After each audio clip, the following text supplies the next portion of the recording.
Die Türkei gewinnt gegen Nordmazedonien mit 4:0, Freunde. Ja, Merhaba, schön, dass ihr wieder dabei seid. Ja, 4:0, eigentlich stabil, easy gewonnen, würde ich mal sagen, oder? Ja, da wollen wir mal reingehen. Schön, dass ihr wieder dabei seid. Wenn ihr diesen Kanal noch nicht abonniert habt, dann macht es jetzt, Freunde. Und Grüße gehen raus natürlich in die Türkei an meine ganzen Follower aus der Türkei. Schön, dass ihr auf jeden Fall hier auch dabei seid. Ja, das Spiel war im Endeffekt, ja, wie soll ich sagen, also nicht gefährdet, würde ich mal sagen, ne? Also easy und, Arda Güler und Co.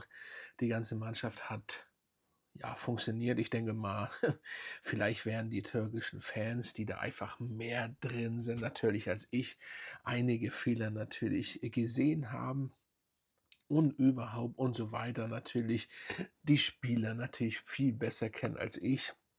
Das ist doch ganz klar. Aber 4:0 gegen Nordmazedonien, der, 67. gegen den 22. im Endeffekt. Ja, die Türkei ist auf 22 Stand, das habe ich mir aufgeschrieben, ja. Und, ja, es sah auf jeden Fall sehr, sehr nice aus. 19:6 Torschüsse, wenn wir jetzt mal auf die Top-Statistiken schauen. Ja, Schüsse auf Tor 7:2. Also, ja, 7 Schüsse, davon 4 drin.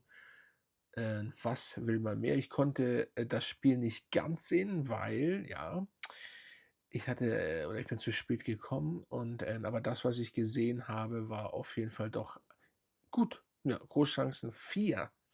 Also, was sagt uns das? Großchancen 4 und 4 Treffer. Ja, Eckbälle sind jetzt nicht so wichtig im Endeffekt, obwohl sagt ja meistens auch viel aus, aber irgendwie auch manchmal nicht. Das ist auch völlig unwichtig, ja.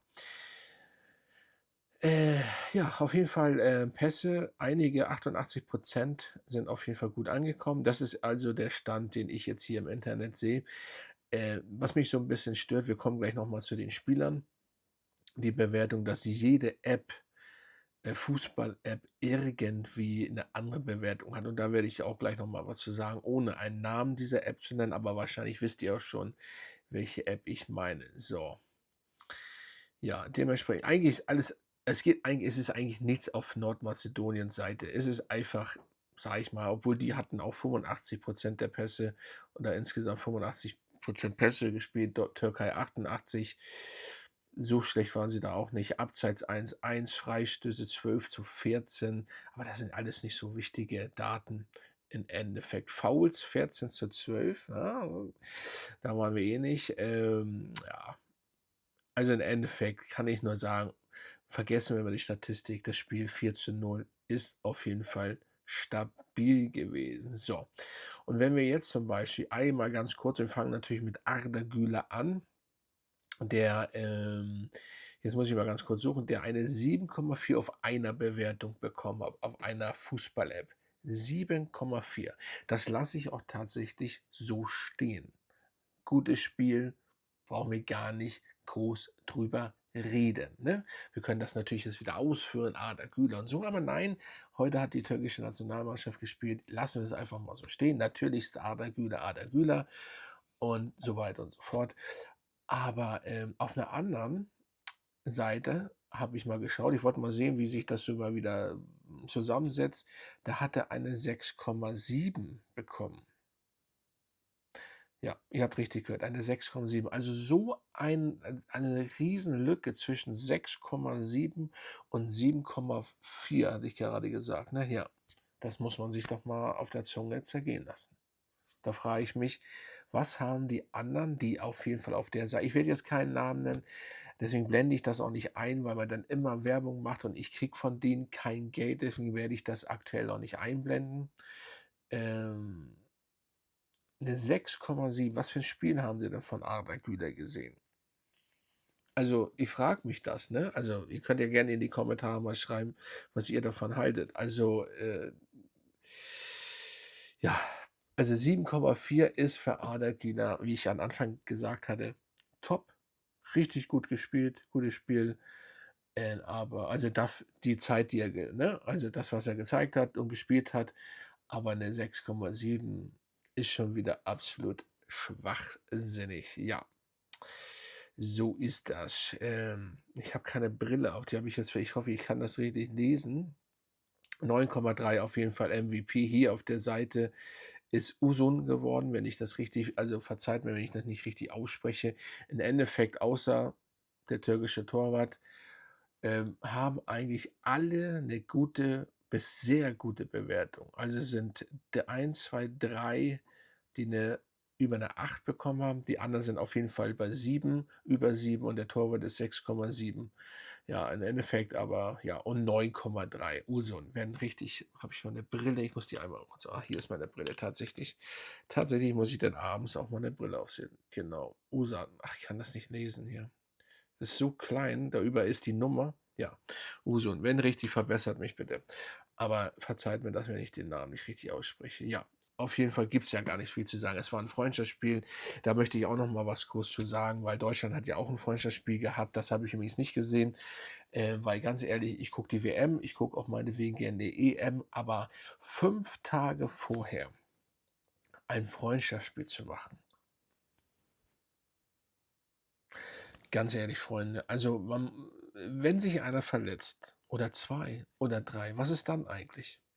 Da hat man da eigentlich mal drüber nachgedacht. Es ist aber typisch die FIFA. Das sind genauso wie so viele schwachsinnige Freundschaftsspiele, die ich einfach null verstehe. Oh, ich habe ganz vergessen hier, ich werde mal ganz kurz hier 4:0. Meine Fresse, habe ich, sorry, fast vergessen. Da könnt ihr das sehen. Da sieht das schon ein bisschen besser aus, ne? Ähm, ja, wie kann man 5 Tage, sind das 5 Tage, 6 Tage? Ich weiß es gar nicht, ist egal. Wie kann man kurz vor der WM Freundschaftsspiele machen? Das müsst ihr mir erklären. Es ist für mich, ich kann das eigentlich gar nicht, mir fällt da eigentlich nichts so ein, weil, es in den ganzen Freundschaftsspielen, ich habe das jetzt nicht, kontrolliert, werden sich bestimmt ein, 2 verletzt haben. So, also warum macht man Freundschaftsspiel? Vor allen Dingen, was ist der Nutzen daran? Deutschland gegen die USA oder USA gegen Deutschland. Ja, super. Man spielt die WM jetzt dort da drüben in Kanada, USA, Mexiko, und kurz paar Tage vorher wird noch mal gegen die USA kurz Fußball gespielt oder die Türkei gegen Nordmazedonien. Also, ich frage mich auch nicht, ich weiß auch nicht, warum die Vereine, sage ich mal, der Spieler und die Nationalmannschaften da nicht irgendwann mal sagen: „Schluss, das machen wir nicht“, weil es absoluter Blödsinn ist. Weil wenn sich wirklich jemand verletzt, was ist, ich meine, dann ist es die WM sind alle 4 Jahre nur. Das sind junge Spieler. So, alle, die jetzt nicht mit zur WM können, ne, das ist natürlich, sehr, sehr schade für die. Dann können sie erst in 4 Jahren wieder. Und dann ist die Frage, ist die Verletzung, oder ist er immer noch so gut? Kommt er denn überhaupt mit zur nächsten WM? Bla, bla, bla. So, das muss man sich, durch den Kopf gehen lassen. Deswegen sind so eine Spiele, natürlich kann man sich auch bei der WM am ersten Spieltag verletzen. Okay, aber dann hat man trotzdem, das ist schade, das ist scheiße, aber dann hat man immerhin, sage ich mal, ähm, auf jeden Fall bei der WM gespielt. Aber wenn man sich bei einem Freundschaftsspiel, bei so einem unsinnigen Freundschaftsspiel verletzt, kann ich nicht nachvollziehen. Ihr könnt das gerne in die Kommentare schreiben, und ihr könnt natürlich in die Kommentare schreiben, ich habe das jetzt kurz gehalten, ich bin da, ne, ihr seid mir nicht so böse, aber ich wollte das einfach mal anschneiden mit Arda Güler mit, 7,4, der anderen Seite 6,7, und dann diese komischen Freundschaftsspiele und natürlich ganz an erster Stelle den 4:0 Sieg der türkischen Nationalmannschaft natürlich, ne? Das muss natürlich erwähnt werden, wegen meinen ganzen Freunden aus der Türkei, ne? Grüße gehen raus an euch. Ihr folgt also jedes Mal, ihr schreibt so viel und, auch sehr, sehr nette, Kommentare zu mir. Das freut mich natürlich, und, dementsprechend würde ich sagen, vielen Dank. Und dann schreibt mal rein in die Kommentare, liked dieses Video, postet dieses Video, liked es weiter, wie auch immer, sendet es weiter. Und ja, folgt mir, wenn ihr es noch nicht gemacht habt. Ja, dementsprechend, ich freue mich auf jeden Fall auf die WM, ne? Und, ich wollte ja auch noch mal was zu sagen. WM, Türkei, da kommt auch noch mal 'n Video zu. Das ist ganz klar. Da will ich noch mal was zu meine Meinung sagen. Und, ja, und so weiter und so fort. Ihr werdet ja sehen, ne? Es, werden ja fast jeden Tag oder nicht jeden Tag, es muss auch nicht jeden Tag, es muss aber passen. Wir wollen ja auch nicht einen überballern, ne? Werden immer oder uns wiederholen, ne? Das muss ja auch nicht sein. Und dementsprechend würde ich sagen, bin ich raus. Und dann würde ich sagen, ne, Freunde, Grüße gehen raus an euch alle und 4:0 easy, aber so 'ne Spiele sind so unnötig und wir freuen uns auf die WM. Und ich hoffe, ohne dass alle oder überhaupt egal, vor allem von Real Madrid, die Spieler sich nicht verletzen und so weiter und so fort. Also, reinhauen, Freunde.